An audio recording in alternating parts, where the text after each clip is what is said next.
Have you ever thought about what really shapes how a kid grows up? It's a fascinating question, isn't it? Like, what are the core ingredients? Yeah, think about this. Jonathan Haidt, in his book, The Anxious Generation, he starts off with this thought experiment. Like, would you actually willingly send your kid to a place that you knew for sure could be harmful? It's a pretty intense way to start a book. Yeah. Makes you think. Right. He uses this really extreme example, sending a child to Mars. Mars. Mars. Wow. With the low gravity and all that radiation. Okay, I see where he's going with this. It's a metaphor. Exactly. He's drawing a parallel to this thing we've kind of all just stumbled into, this super intense digital world that our kids started living in like back in the early 2010s. So like when smartphones and social media really took off. Exactly. And it makes you think, right? Like we were talking about sending a kid to Mars with all these known dangers, but maybe this digital world, it's got its own kind of developmental radiation, stuff we didn't really think about at the time. Kind of a digital Wild West. Just let the kids loose in it. Yeah. And that's what this deep dive is all about. We're looking at Haidt's main argument in The Anxious Generation. Lay it on us. He says there's been this huge shift from a play-based childhood to a phone-based childhood. Okay, that makes sense. Like how kids used to spend their time versus now. Right. And he's saying this fundamental change is a big reason why we're seeing so many mental health issues in young people these days. So this isn't just Haidt, like, ranting about kids these days. Not at all. He's backing it up with evidence. Interesting. So what are we doing in this deep dive? We're going to take all these important insights and evidence that Haidt lays out and try to give you a clear picture of this issue. Because it's not just about kids, right? No way.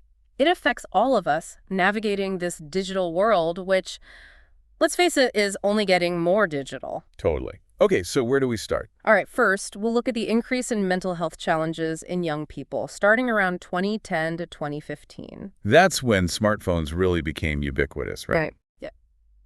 Then we'll dig into Haidt's analysis of the decline of the play-based childhood. I'm intrigued. I remember having so much free time as a kid. Me too. And then we'll examine the rise of the phone-based childhood and the harms Haidt links to it.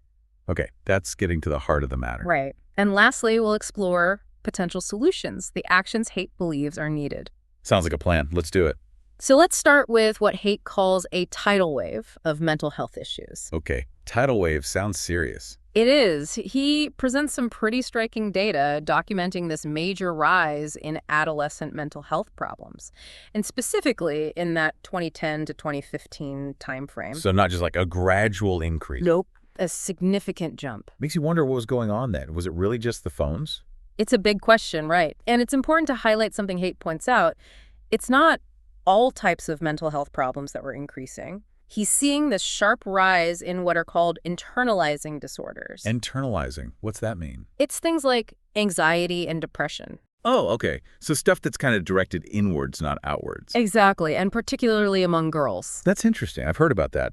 So less aggression and acting out, but more anxiety. Exactly. While at the same time, there was a decrease in what are called externalizing disorders, like aggression or conduct problems. Oh, that's a really interesting distinction. It is. And what makes it even more striking is that this shift aligns almost perfectly with the widespread adoption of smartphones and social media. Timing is pretty suspicious, isn't it? For sure. Like, it doesn't automatically mean one caused the other, but it's definitely a huge red flag. I can see that. To really illustrate this impact, Haidt tells this anecdote about a mom in Boston. Her daughter's well-being noticeably improved when she was at a summer camp where there were no phones allowed. Oh, that's interesting. Like she was happier and more engaged. Yeah, but then when she came back home and had access to her phone again, boom, all the anxiety and agitation came right back. It's like flipping a switch. Yeah. Wow. Right. And look, it's just one story, but it points to something that a lot of people are noticing. And Haidt backs this up with statistics, too. He mentions a study showing a 150% increase in major depressive episodes among teen girls in the U.S. between 2012 and 2016. 150%? That's massive. Right. And it's not just depression. There's also this concerning rise in hospitalizations related to self-harm during that same period. Wow. That paints a pretty stark picture. It does. We're not talking about, like, just feeling a little down. This is a serious crisis in the mental health of young people. Okay, so we've established a problem. Definitely. Yeah. And it seems like there's a pretty strong link between this rise in mental health issues and the decline of what Haidt calls the play-based childhood. All right, let's unpack that. What exactly does he mean by play-based childhood? He's talking about a time when kids had lots of opportunities for unstructured play, exploring their world, without adults constantly hovering. Oh, yeah, I remember those days. Roaming around with my friends, building forts, making up games. Exactly. And he argues those experiences are crucial for developing things like resilience and essential social skills. Makes sense. You got to learn how to navigate the world on your own. Right. He contrasts that with how things are now, pointing to the freedom kids had just a few decades ago. Like kids used to walk to school alone, right? Exactly. Think about an 8-year-old in the 1980s walking to school alone. They're figuring out their surroundings, solving problems, interacting with people in their community. Yeah. And now, parents drive their kids everywhere. I'm guilty of that. I mean, it's understandable. There are safety concerns for sure. But Haidt's saying this increased protection, along with the pull of those digital devices, it's having unintended consequences. So, like, kids are less resilient. Yeah. They haven't had those same chances to build resilience through exploring and handling challenges on their own. That's interesting. I see the point. And here's where he brings in these concepts of discover mode and defend mode. It's like two different ways our brains operate. Okay, break that down for me. So discover mode is when we're curious, explorative, happy. Like when a kid is engrossed in building a Lego castle, they're in discover mode. Makes sense. They're learning and growing in that state. Exactly. And then there's defend mode, which is when we're anxious, on guard, feeling threatened. Oh, like fight or flight. Right. Haidt says that unstructured play, even play that might involve a bit of risk, helps kids shift into discover mode. I see. So like climbing a tree, maybe skinning your knee, let you learn your limits. Yeah, exactly. But this modern trend of safetyism, this super risk-averse way of raising kids, it can keep them stuck in defend mode. Okay, I get it. So if a kid is always being told, be careful, don't climb too high, they might start seeing the world as a scarier place. Exactly. They don't get those chances to push their boundaries, learn from little mistakes, and realize they can handle things. Makes you think about how our good intentions could backfire. It's a tough balance, right? And then Haidt connects this whole thing to puberty. Oh, right. That's already a time of so much change and upheaval. Yeah, and he's saying a phone-based childhood messes with that crucial transition to adulthood that happens during puberty. It delays independence and that real-world social learning that's so important. Like, instead of figuring out how to navigate those tricky social situations in person, teens are doing it all online. Exactly. Think about it. You've got a 13-year-old girl going through puberty, and she's spending hours on Instagram, constantly comparing herself to these curated images. Oh, yeah, I've seen those. Perfect bodies, perfect lives, the whole 9 yards. Right. And she's missing out on those real-life interactions with her peers, the good, the bad, the awkward. Which is how you learn, right? Through those messy real-life experiences. Exactly. And the result, she might not mature socially and emotionally as quickly, which can lead to loneliness and anxiety. Okay, that makes a lot of sense. And it sets the stage for the next part of the book, which is all about the rise of the phone-based childhood. So let's dive into the heart of it. All right, so Haidt lays out what he calls the 4 foundational harms of a phone-based childhood. 4 foundational harms. Okay, hit me with them. All right, here they are. Social depredation, sleep deprivation, attention fragmentation, and addiction. Whoa, that's a mouthful. I know, but they're all super important. Haidt's arguing these things have a major negative impact on how kids' brains and their social skills develop. Okay, let's break them down one by one. Okay, so first up, social deprivation. This is about kids having less face-to-face interaction. Right, because they're online all the time. Exactly. And online interactions, they just don't have the same depth and nuance as real-life conversations. It's harder to build empathy, read nonverbal cues, all that stuff. I feel that. So much gets lost in translation online. Right. Okay, next is sleep deprivation. This one's pretty straightforward. Kids are staying up late on their devices. Yeah, that blue light messes with your sleep, right? Exactly. It messes with melatonin, the hormone that regulates your sleep cycle. Plus, all that stimulation keeps their brains buzzing when they should be winding down. And chronic sleep deprivation, it's bad news for mental and physical health. Not to mention school the next day. Totally. Now, attention fragmentation, this one's huge. It's the difficulty focusing on one thing for a long time because you're constantly switching between apps and notifications. Oh my gosh, yes. My phone is designed to distract me. Right. It's like a slot machine in your pocket. So true. And those apps, They're designed to keep you hooked. And that leads us to the last harm, addiction. The way these platforms and games are built to be super habit forming, triggering those dopamine hits and creating these cycles of craving and reward. It's scary how good they are at that. I know, and it pulls kids away from other important things in their lives. School, their friends, real-world experiences. So we've got this perfect storm brewing, right? Lack of sleep, can't focus, addicted to their phones. It's a lot, and to make matters worse, there's this tragic statistic that Haidt cites. 121% increase in suicides among 10 to 14-year-olds between 2010 and 2020. Oh, wow.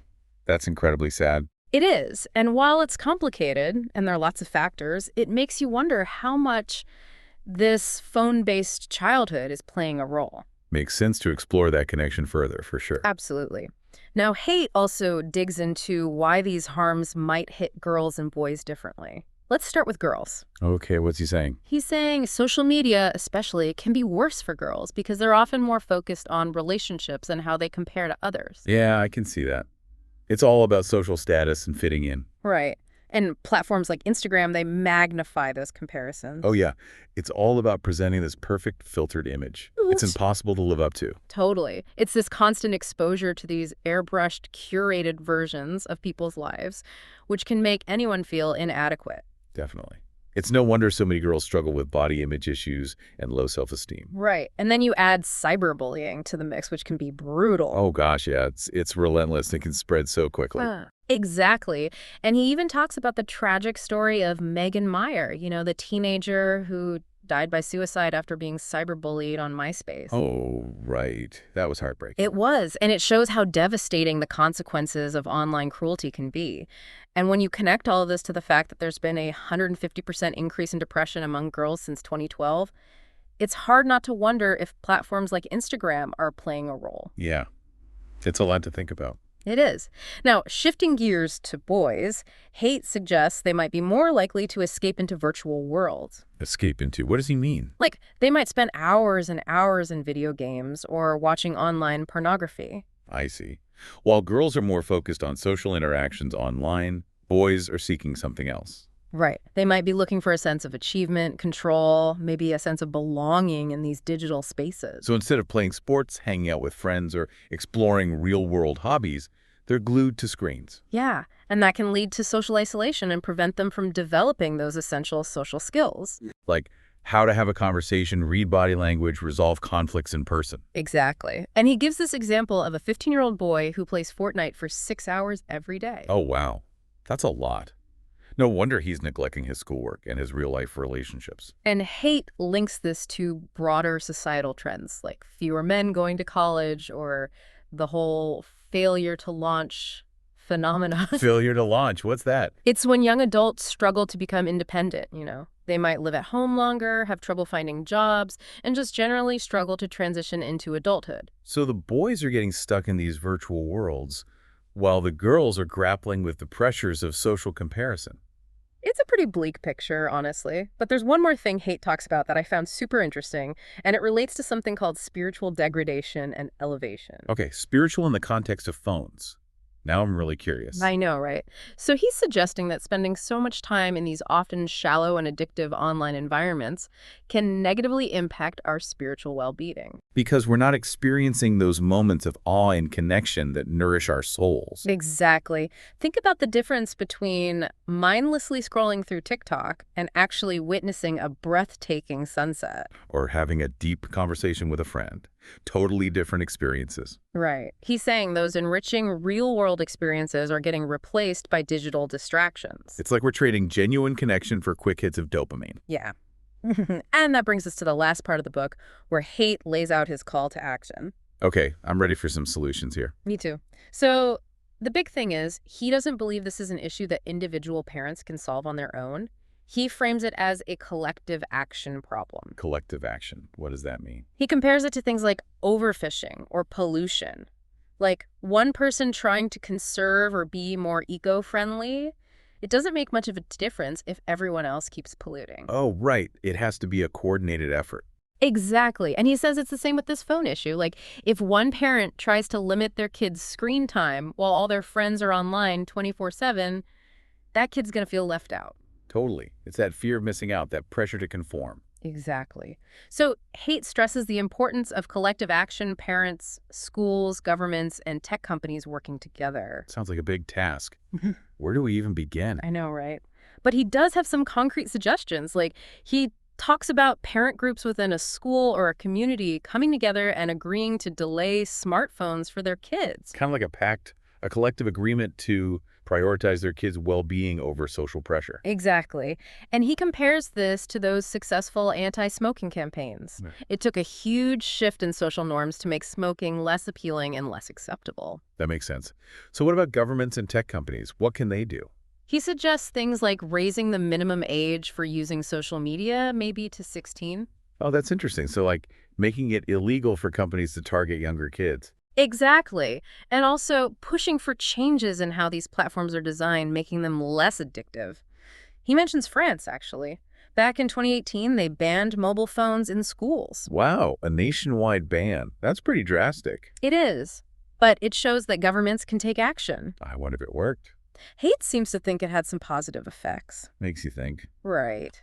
And speaking of schools, he's a big advocate for schools going phone-free during the school day. I can see that. No more distractions in the classroom. Exactly. More time for learning, for socializing, for playing. He even talks about this middle school that started using phone pouches. Kids put their phones in these pouches at the beginning of the day and get them back at the end. So they have them if they need them for emergencies, but they're not a constant distraction. Right. And apparently there were fewer conflicts, more social interaction, and even some studies showing academic benefits in phone-free schools. I bet the teachers loved it. Okay, but what about parents? What are we supposed to do in our own homes? He's got some advice for us, too.